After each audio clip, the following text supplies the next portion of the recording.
Hello students, today we shall continue the chapter complex numbers and quadratic equations. This is part 2. This chapter is of class 11th mathematics.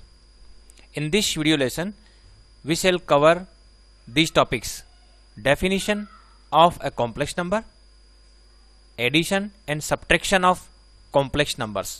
तो सबसे पहले हम complex number को define करेंगे, उसके बाद complex numbers को add और सब्ट्रैक्ट करना सीखेंगे। कॉम्प्लेक्स नंबर को हम आयोटा की टर्म्स में डिफाइन करते हैं। पिछले वीडियो में हमने आयोटा जो है उसको डिफाइन किया था और इसमें जो रूट ऑफ -1 है it is denoted by iota. तो with the help of iota we can define a complex number. तो जो कोई भी कॉम्प्लेक्स नंबर होता है, मान लीजिए कोई कॉम्प्लेक्स नंबर है और वो जो कॉम्प्लेक्स नंबर है उसको मैं सपोज z से डिनोट करता हूं, तो कोई भी कॉम्प्लेक्स नंबर z इस तरह का फॉर्मेट का होता है a प्लस आयोटा b, जहां आयोटा तो रूट ऑफ -1 है और यहां पर जो a और b है both are real number, a and b both are real number, that is they belong to the set of real number. तो set of real number r से बिलोंग करते हैं। तो a और b यदि कोई रियल नंबर है तो a प्लस आयोटा b की फॉर्मेट में यदि कोई भी नंबर होगा तो that number is a complex number और उसको हम नॉर्मली z से डिनोट करते हैं। तो ये z एक कॉम्प्लेक्स नंबर हुआ क्योंकि ये इस तरह की फॉर्मेट का है। इसमें जो ये a है, this a is called real part of z, इसको हम z का रियल पार्ट कहते हैं।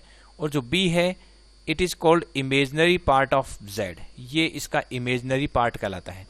और definitely a and b both are real, so real part और इमेजनरी पार्ट दोनों की दोनों ही रियल नंबर है। तो ऐसे दो रियल नंबर है a और b, और a प्लस आयोटा b की फॉर्मेट में यदि कोई भी नंबर होता है तो उसको हम कॉम्प्लेक्स नंबर कहते हैं। जैसे एग्जांपल देते हैं, मान लीजिए मैं लिखता हूँ 2 + 3 आयोटा, तो ये एक कॉम्प्लेक्स नंबर है। सपोज ये z1 से डिनोट करूँ तो यहाँ पर जो 2 है, 2 is called real part of z1, इस z1 का रियल पार्ट हो गया। और जो 3 है, 3 is called imaginary part of z1।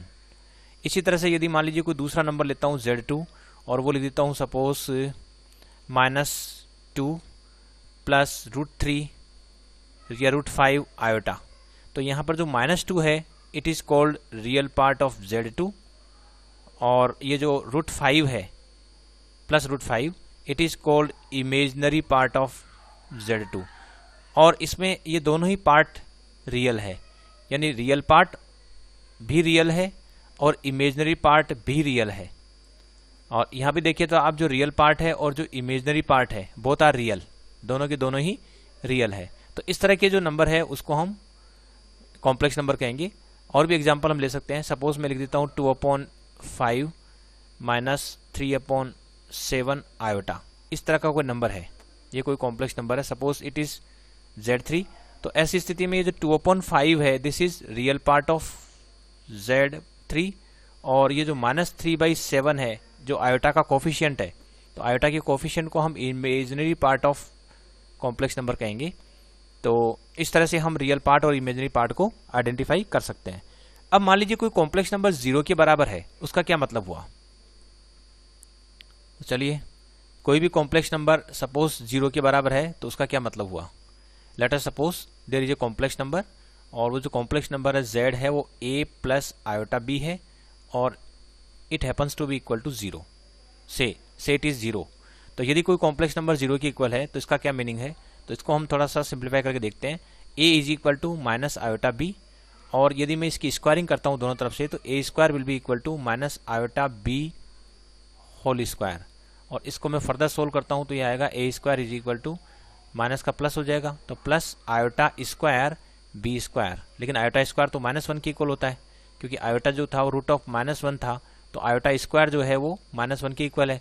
तो यहाँ यदि मैं ये -1 रख देता हूँ तो यहाँ मेरे पास एक इक्वेशन आ रही है a² + b² is equal to 0। लेकिन हम जानते हैं कि a भी एक रियल नंबर है और b भी रियल नंबर है। तो रियल नंबर की खासियत होती है कि यदि उसको उसी से वापस मल्टीप्लाई करें, यानी a² फाइंड आउट करें, तो a² will B non negative और b² will also B non negative, negative कभी नहीं होंगे। तो ये दो ऐसे नंबर है a² और b² जो दोनों ही नॉन नेगेटिव और उनका सम 0 है। तो ये तो तभी पॉसिबल है जब a भी 0 हो, एंड बी भी 0 हो, तभी ये संभव है। तो हमने यहाँ से शुरू किया था a plus iota B equal to 0, और उसका जो कंक्लूजन निकला वो है कि a भी 0 और b भी 0 है। दैट इज, इसको यदि हम समराइज फॉर्म में लिखें तो लिखेंगे a plus iota b is equal to 0। What does it mean? It means a is equal to 0 and b is equal to 0। तो यदि कोई कॉम्प्लेक्स नंबर 0 के इक्वल है तो इसका मतलब हुआ कि उसका जो रियल पार्ट है वो भी 0 के इक्वल होगा और जो इमेजिनरी पार्ट है वो भी 0 के इक्वल होगा। तो ये कॉम्प्लेक्स नंबर की खासियत है कि कॉम्प्लेक्स नंबर 0 के इक्वल है तो वो जो नंबर है वो वास्तव में देखा जाए तो 0 प्लस आयोटा 0 की फॉर्मेट में होता है। ये तो हुआ कोई भी कॉम्प्लेक्स नंबर 0 है तो इसका मीनिंग क्या हुआ। और यदि मान लीजिए कोई कॉम्प्लेक्स नंबर किसी दूसरे कॉम्प्लेक्स नंबर के इक्वल है तो उसका क्या मीनिंग हुआ, तो वो भी समझ लेते हैं। मान लीजिए हमारे पास दो कॉम्प्लेक्स नंबर है, एक तो है Z1 जो है A1 प्लस आयोटा B1, और एक दूसरा कॉम्प्लेक्स नंबर है Z2 वो है A2 प्लस आयोटा B2। और suppose both the complex numbers are equal, let Z1 is equal to Z2। तो इसका क्या मतलब हुआ, तो इसको हम लिखते हैं, देखिए A1 plus iota B1 is equal to A2 plus iota B2। अब मैं इसमें जो है इसको लेफ्ट साइड में ले लेते हैं, तो A1 माइनस A2 और इसको लिखेंगे iota B1 minus B2 is equal to 0। अब इसमें ये जो नंबर आ रहा है हमारा, यहाँ पर भी ये भी रियल है, ये भी रियल नंबर है और ये भी एक रियल नंबर है।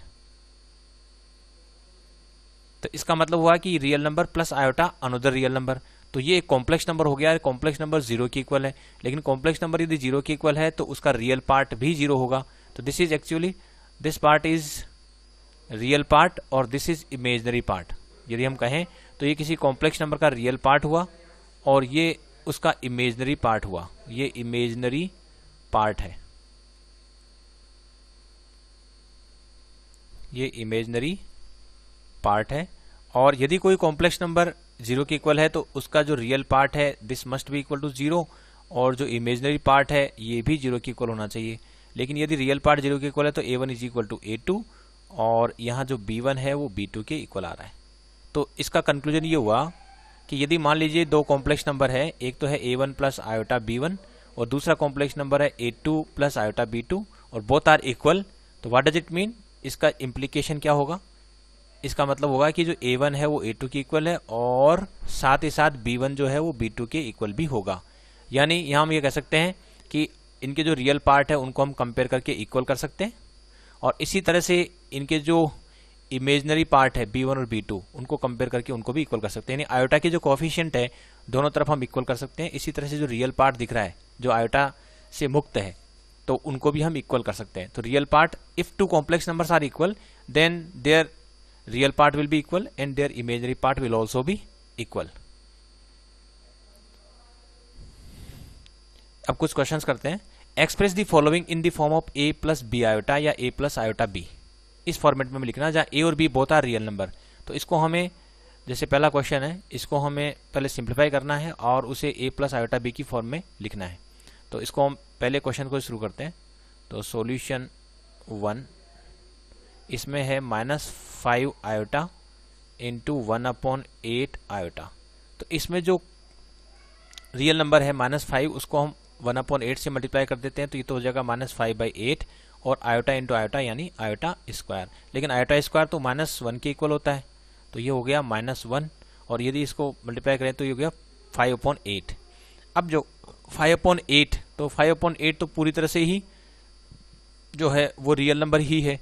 तो इसको यदि मुझे इस a प्लस आयोटा b की फॉर्म में लिखना है तो मैं इस तरह से लिख सकता हूँ 5/आयोटा प्लस आयोटा 0 या 0 आयोटा, इस तरह के फॉर्मेट में लिख सकता हूँ क्योंकि 0 आयोटा इज इक्वल टू 0। तो यहाँ पर ये तो रियल पार्ट हो जाएगा और ये इसका इमेजिनरी पार्ट हो जाएगा। तो हमने इसको a प्लस b आयोटा की फॉर्म में लिख दिया है। एक्चुअल में यहाँ पर चूंकि आयोटा का कोएफिशिएंट यानी इमेजिनरी पार्ट इसमें बिल्कुल नहीं है तो ऐसे कॉम्प्लेक्स नंबर को हम प्योरली रियल नंबर कहते हैं, प्योर रियल नंबर कहेंगे। अब इसमें दूसरे पार्ट को सोल्व करते हैं। दूसरे पार्ट में हम पहले इसको मल्टीप्लाई कर लेते हैं। तो यहाँ आ रहा है माइनस आयोटा और 2 आयोटा, तो ये -1 और 2 तो -2 हो गया और ये आयोटा स्क्वायर हो गया है।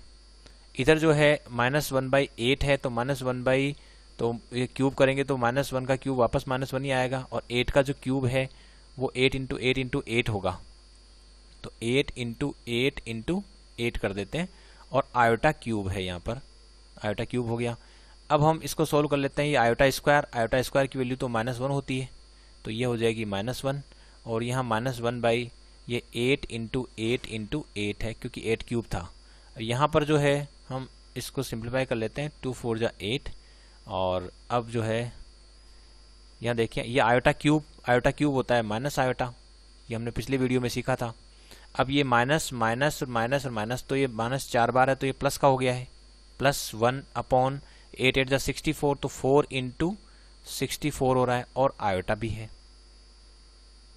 तो अब इसको भी मल्टीप्लाई कर लेते हैं, 4 4 जा 16 और 4 6 जा 24, तो 256 आयोटा हो गया। यहाँ जो नंबर आप देख रहे हैं ये पूरी तरह से इसमें केवल आयोटा का कोफिशिएंट है, इसमें रियल पार्ट बिल्कुल नहीं है, तो ये हो गया 0 प्लस, इसको लिखेंगे 0 + 1 अपॉन 256 आयोटा।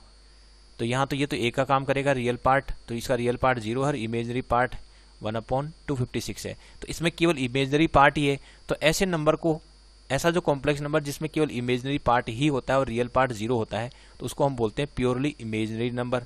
और ये इसमें देखिए आप, इस वाले केस में यहाँ पर इमेजनरी पार्ट बिल्कुल 0 है, only real part is there, so ऐसे नंबर को बोलेंगे प्योरली रियल नंबर। तो इसके बेसिस पर हम कुछ चीज़ें और समझ सकते हैं। मान लीजिए कोई कॉम्प्लेक्स नंबर है, और ये जो कॉम्प्लेक्स नंबर है उसको यदि मैं z से डिनोट करूं, z is equal to a plus iota b, तो यहाँ हम केस लिखते हैं, एक केस बनाते हैं। पहला केस, यदि मान लीजिए कि a 0 है, दैट इज रियल पार्ट बिल्कुल ही 0 है, real part of z, that is ये कहें कि real part of z is equal to 0 है। तो ऐसी स्थिति में क्या होगा, जो कॉम्प्लेक्स नंबर है वो इस तरह का फॉर्मेट का हो गया, 0 + b आयोटा।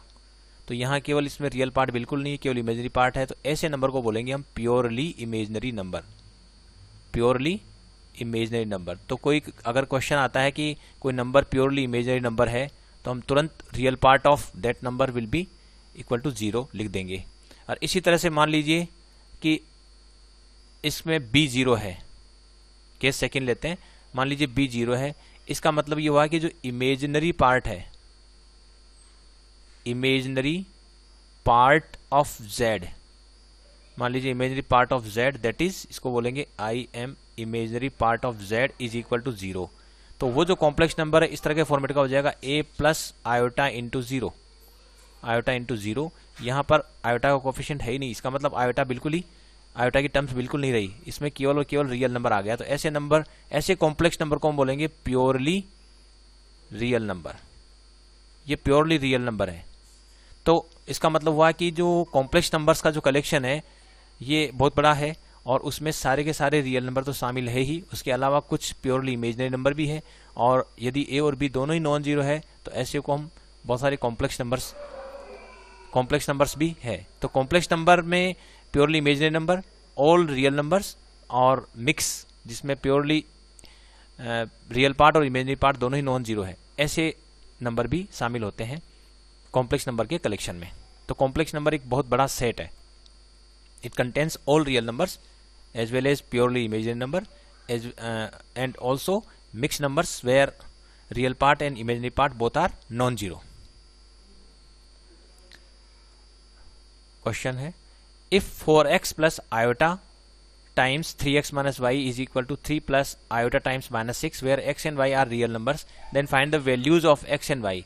तो ऐसी स्थिति में हमें x और y की वैल्यू फाइंड आउट करनी है। तो यहाँ आप देखें कि यहाँ पर दोनों तरफ जो इस इक्वेशन में दोनों तरफ दो कॉम्प्लेक्स नंबर है, और इसमें यदि मैं दोनों के रियल पार्ट को कंपेयर करता हूँ, if we compare real part of both the sides then 4x will be equal to 3।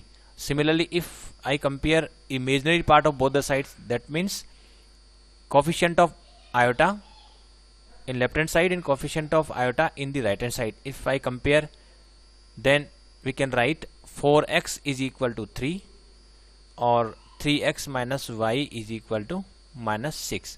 पहले इक्वेशन को सोल्व करते हैं तो x की वैल्यू आ जाती है 3/4, और यदि मैं x की वैल्यू यहाँ रख देता हूँ 3/4 तो इसको सोल्व करके मैं y की वैल्यू फाइंड आउट कर सकता हूँ।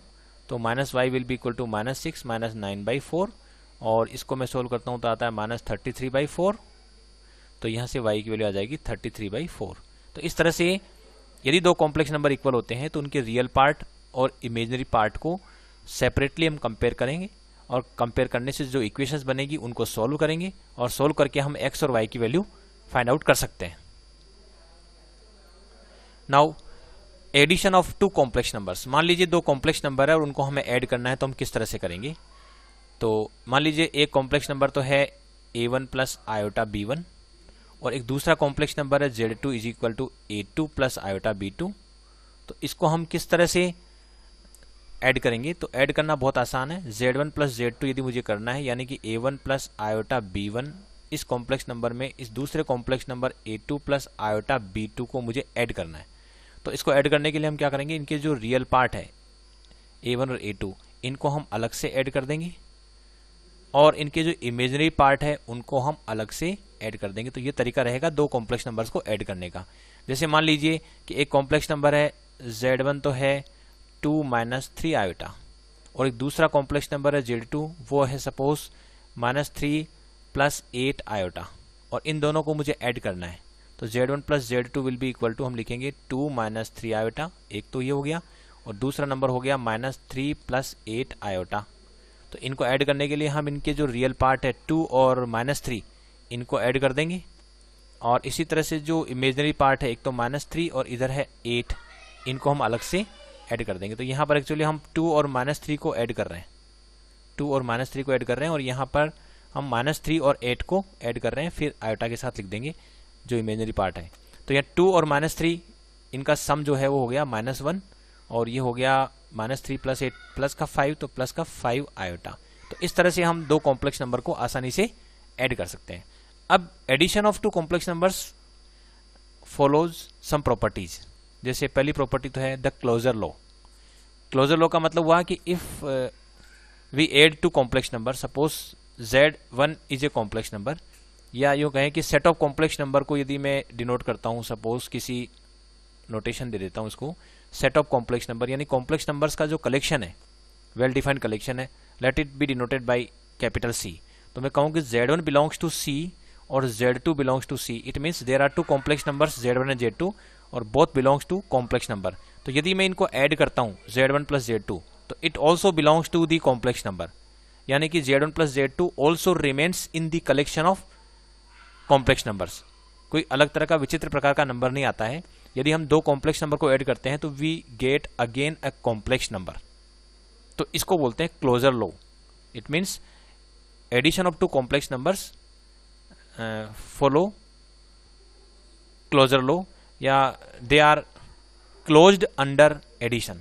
यूं बोलते हैं हम कि complex numbers are closed under addition, यानी एडिशन करने के बाद भी हमें जो मिलेगा that will also be a complex number. तो इसको बोलते हैं क्लोजर लॉ।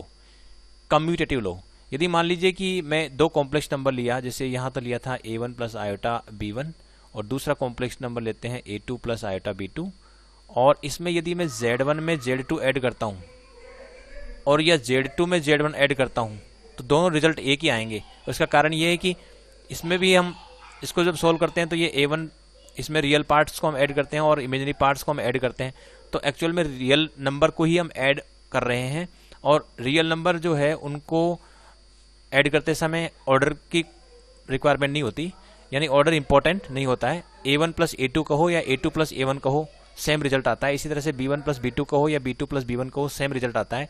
इसलिए z1 plus z2 will also be equal to z2 plus z1। This is called commutative law. It means addition of two complex number is commutative. z1 plus z2 की value z2 plus z1 के equal आएगी। इसको हम बोलते हैं commutative law. Associative law, associative law में हम 3 number लेंगे। कॉम्प्लेक्स नंबर में हमने, इसमें कम्यूटेटिव लॉ में हमने 2 नंबर लिए थे, और एसोसिएटिव लॉ जो है इसमें हम 3 नंबर लेंगे। सपोज एक नंबर ले लिया मैंने a1 प्लस आयोटा b1, दूसरा नंबर ले लिया मैंने a2 प्लस आयोटा b2, और तीसरा नंबर ले लिया मैंने a3 प्लस आयोटा b3। तो एसोसिएटिव लॉ ये कहता है कि यदि मुझे 3 नंबर को जोड़ना है, तो हमें पता है कि ऐड करते समय हम एक बार में 2 ही नंबर ऐड कर सकते हैं। तो अगर Z1 plus Z2 plus Z3 find out करना है तो या तो मैं पहले किन्हीं दो नंबर्स को ऐड करूंगा।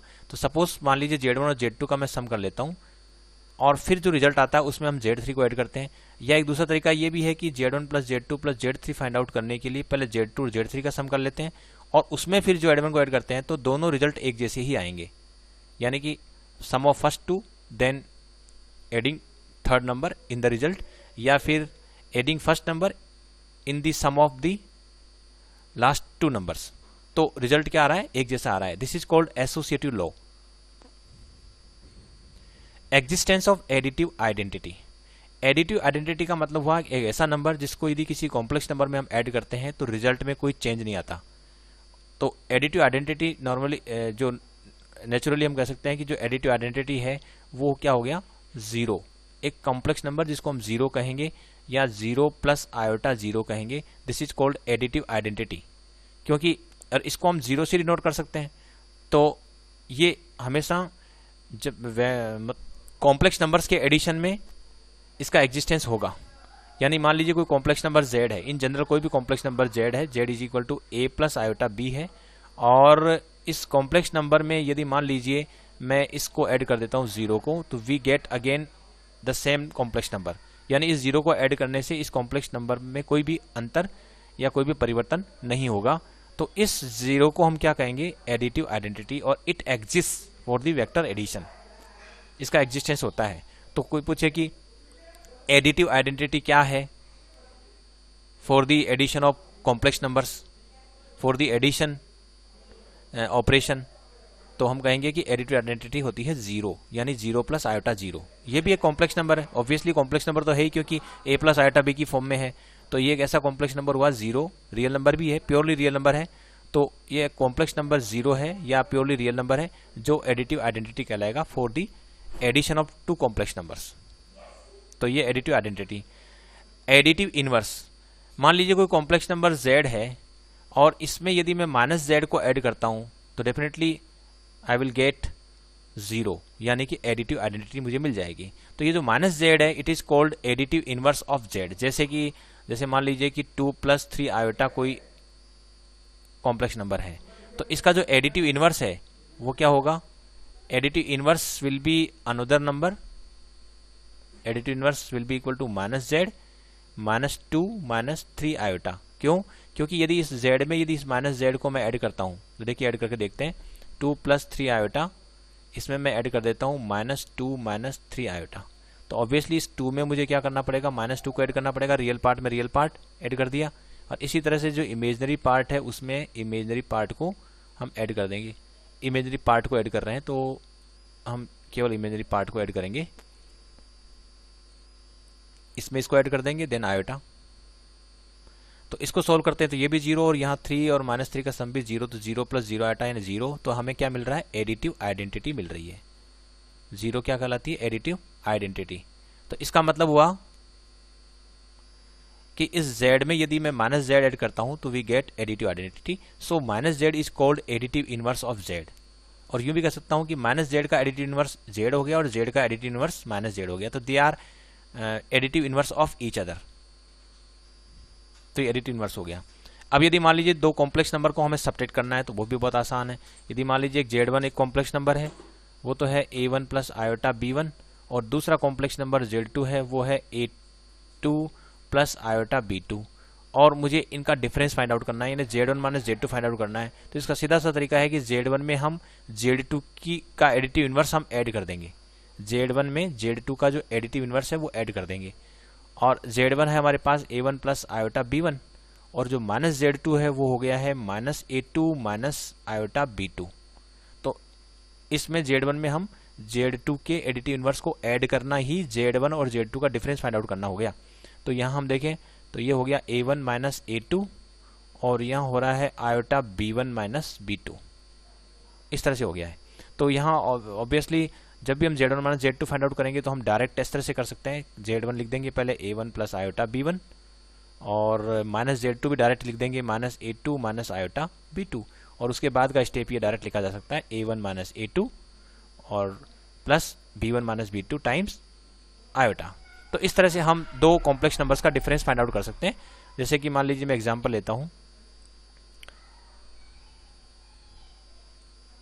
जैसे मान लीजिए कि एक कॉम्प्लेक्स नंबर है Z1 है -3 + 8 आयोटा, और एक दूसरा कॉम्प्लेक्स नंबर है Z2 वो है 7 - 4 आयोटा। और यदि मान लीजिए मुझे Z1 - Z2 फाइंड आउट करना है तो इसके लिखेंगे -3 + 8 आयोटा, ये पहला कॉम्प्लेक्स नंबर, माइनस दूसरा लिख देंगे 7 - 4 आयोटा। ऐसा भी लिख सकते हैं, पहले हम लिख देंगे उसके बाद इस माइनस को अंदर मर्ज कर देंगे, तो -3 + 8 आयोटा, सारी ब्रैकेट रिमूव कर दिए हैं, इस तरह से लिख देंगे। उसके बाद में हम -3 और -7 को इकट्ठा कर सकते हैं क्योंकि ये रियल पार्ट हुए दोनों के, और जो आयोटा के कोएफिशिएंट है वो दोनों के इमेजिनरी पार्ट है, इनको भी हम ऐसे कलेक्ट कर लेंगे। और इसके बाद इसको सोल्व किया तो -10 और ये हो गया +12 आयोटा। तो इस तरह से जो है हम दो कॉम्प्लेक्स नंबर का डिफरेंस फाइंड आउट कर सकते हैं। तो आज हमने एक तो कॉम्प्लेक्स नंबर क्या होता है ये पढ़ा, कॉम्प्लेक्स नंबर की जो जनरल फॉर्मेट होता है वो होता है a + आयोटा b, तो उसके रियल पार्ट और इमेजिनरी पार्ट को हम पहचान सकते हैं। साथ ही हमने देखा कि यदि कोई कॉम्प्लेक्स नंबर किसी दूसरे कॉम्प्लेक्स नंबर के इक्वल होता है तो उनके रियल पार्ट्स को हम कंपेयर कर सकते हैं, इन्हें रियल पार्ट्स इक्वल हो जाएंगे और उनकी इमेजिनरी पार्ट्स भी इक्वल हो जाएंगे।